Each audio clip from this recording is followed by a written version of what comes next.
Hello, Trapdoor Mysteries, and chapter 2. I think we last left our protagonist asleep in the sink, so let's find out what happens to her now. Chapter 2. Splash.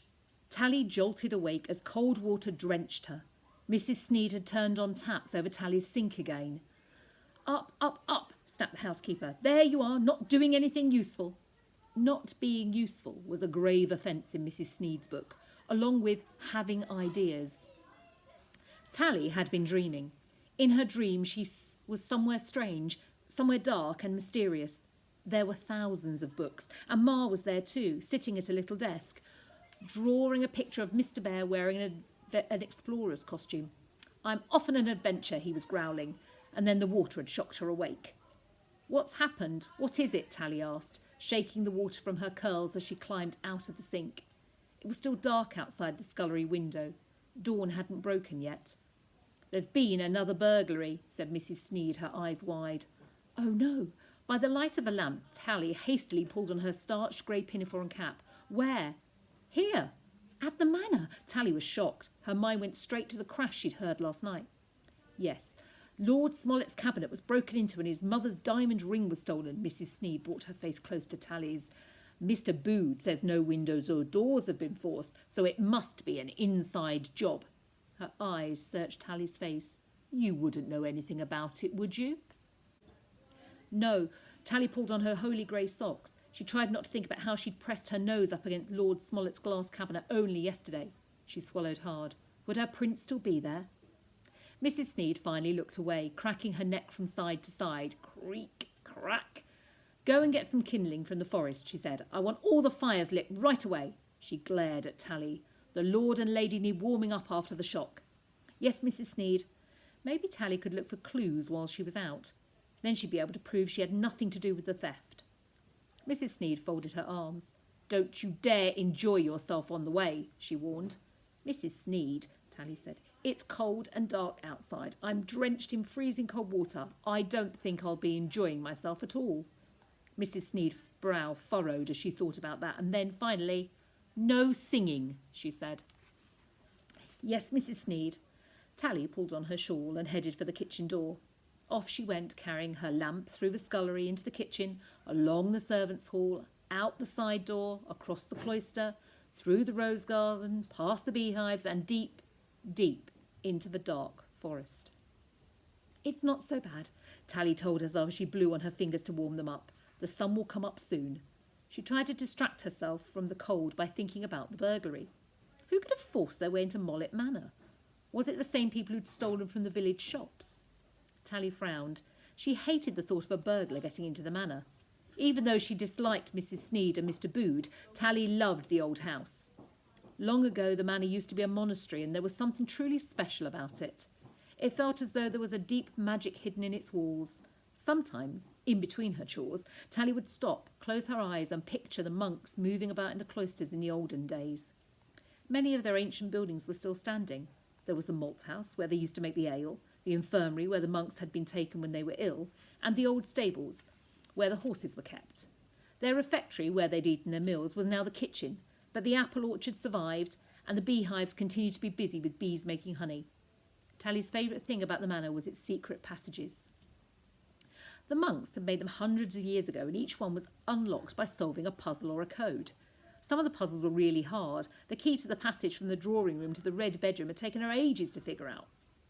Over the fireplace in the drawing room was a picture made of wooden blocks, each one with a number on it. It looked a bit like this. I'll show you what she's looking at. Tally had cleaned it every day for years before she realised the blocks could be moved. She shifted the numbers randomly around, and then one day she saw an old book in Lord Mollett's study. It was called Magic Squares. And it was full of puzzles where in every row, every column and every diagonal, the numbers had to add up to the same thing. Tally had rushed back to the drawing room and stared at the wooden picture. All the numbers added up to make 45, she worked out, and there were rows and columns. That meant it make it a magic square. Each row and each column had to add to 15. Tally moved the pieces around until she found her right combination.